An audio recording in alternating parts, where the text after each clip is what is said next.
लाया ना, बेहद महत्वपूर्ण जानकारी है ये कि जमाबंदी की जानकारी। देखिए इसको बढ़िया से समझिए। इसमें क्या समझेंगे उसको देखिए। जमीन का जो जमाबंदी है ना वो क्या है, सबसे पहले क्या है इसको समझिए। क्या कराना जरूरी है क्या? तो क्या जमाबंदी जरूरी है? अगर जमीन का जमाबंदी नहीं कराए हैं तो क्या करें, और अगर नहीं कराएं तो क्या उससे कुछ हानि होगा, ये सारा बात समझेंगे या फायदा होगा। ठीक है, अगर जमाबंदी कराने का अधिकारी जो है ना, किस किस के पास पावर है, जो है जमाबंदी कराने का जो भी अधिकारी है उस किस किस के पास पावर होता है, कौन कौन जो है ये आपका कायम करा के दे सकता है, इस बात को समझना है। ठीक है, आगे बढ़ते हैं। चलिए सबसे पहले देखते हैं कि जमाबंदी जो है ना, जमाबंदी जो ये शब्द सुनते हैं ये एक उर्दू शब्द है। ठीक है, उर्दू है, जैसे हिंदी है ना इस तरह से लिखा हुआ आप देखते हैं, लेकिन ये शब्द जो है ना ये उर्दू है। और इसे दस्तावेज और रिकॉर्ड भी कहा जाता है। मतलब जो जमाबंदी है इसको दस्तावेज कहा जाता है और रिकॉर्ड भी कहा जाता है।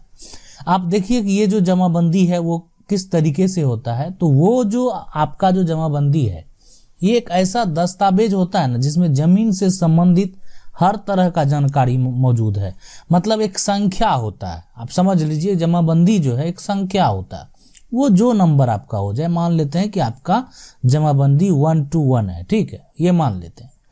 तो इसमें जो है ना ये अब जो है संबंधित हर तरह की जानकारी मौजूद है। अब ये जो है ये जमाबंदी जो है, अब आप कहेंगे कि हर आदमी का एक सेम हो सकता है क्या? मतलब सबका अलग अलग होगा कि सेम होगा? बिल्कुल सबका अलग अलग होता है, लेकिन ये सिर्फ अलग होता है मौजा में ही।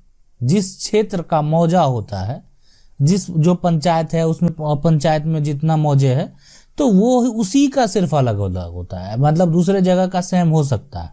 ठीक है, अब जो है इसमें क्या रहता है, इसमें जमीन का ना आपके पास कितना जमीन है उस एरिया में, जिस एरिया का ये जमाबंदी है उस एरिया में आपके पास कितना जमीन है। ठीक है, तो उसका लंबाई चौड़ाई, मालिक का नाम, लैंड जो है यूज आदि का उसमें जो है जिक्र रहता है। लोकेशन के जरिए कोई भी व्यक्ति यह पता लगा सकता है कि जमीन कहाँ पे स्थित है। इसमें ग्राम, मोहल्ला, तहसील जो भी है ना, जिला, प्रदेश, सबका जिक्र जो है इसमें रहता है। तो ये लोकेशन के जरिए जो है व्यक्ति ये पता लगा सकता है। ठीक है, तो इसको और आगे देखिए समझते हैं कि इसमें क्या क्या रहता है। देखिए अगर आप खतियान दादा के नाम पे है ना और आपका उस खतियान में कोई प्लॉट है तब आपको जमाबंदी अपने नाम करा लेना चाहिए। देखिए सबसे पहले समझिए इसको कि आपका जैसे जमाबंदी संख्या अगर 121 है, ठीक है, ये जमाबंदी संख्या है और ये खतियान के अनुसार है, मतलब दादा के नाम पे है, परदादा के नाम पे है, और वही उनका भी जमाबंदी होगा। ऐसा नहीं कि नहीं होगा।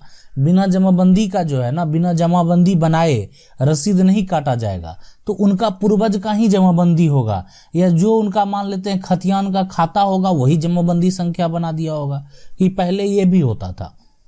तो अब ये जो जमाबंदी संख्या है ना, इसमें अब जो है आगे बहुत सारे जनरेशन हो गए। ठीक है, पहले 3 थे, अब इधर 2 हो गए, अब इधर मान लेते हैं कि जो है 2 हो गए, उधर 3 हो गए। तो अब देखिए कितना बड़ा जनरेशन फैल गया।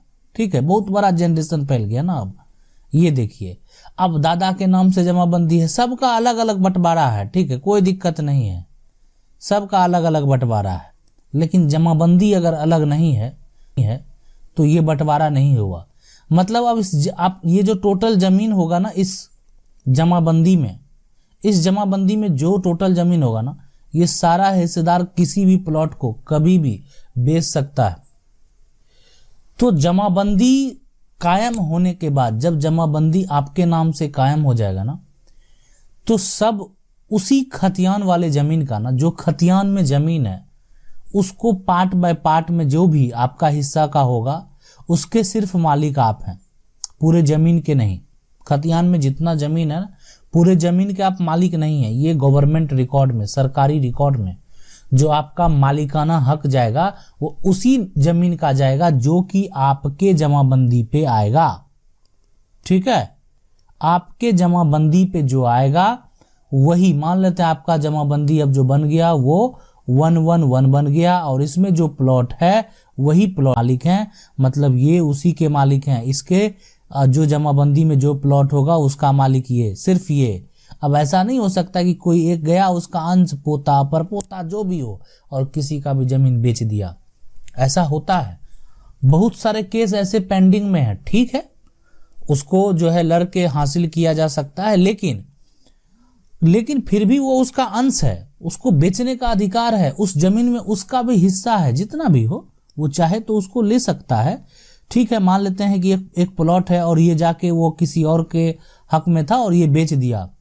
ठीक है, तो बेच बिल्कुल सकता है, रजिस्ट्री हो जाएगा, उसके बाद उसका दाखिल खारिज भी हो जाएगा, कोई दिक्कत नहीं आएगा इसमें। लेकिन अगर आपका जमाबंदी अलग है, जमाबंदी संख्या सब भाइयों का अलग है, खतियान का जमाबंदी को नहीं देखना है, उसके बाद जितने भी अंश हैं अगर सबका जमाबंदी अलग है तो कोई भी दिक्कत नहीं है, कोई भी समस्या नहीं है। अब जो है आपका जो जमीन है उसके मालिक सिर्फ आप हैं, जिनके नाम से जमाबंदी कायम है।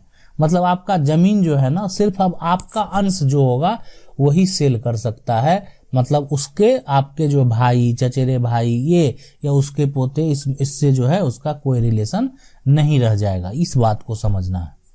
तो खतियान जिनके नाम पर है, अगर बहुत सारे वंश हैं तो सबका जमाबंदी अलग अलग होना चाहिए।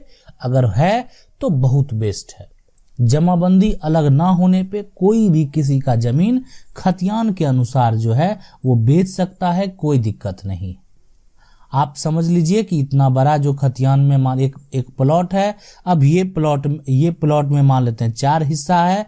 ठीक है, ये प्लॉट में 4 हिस्सा है, एक खतियान के 4 लोग हिस्सेदार हैं।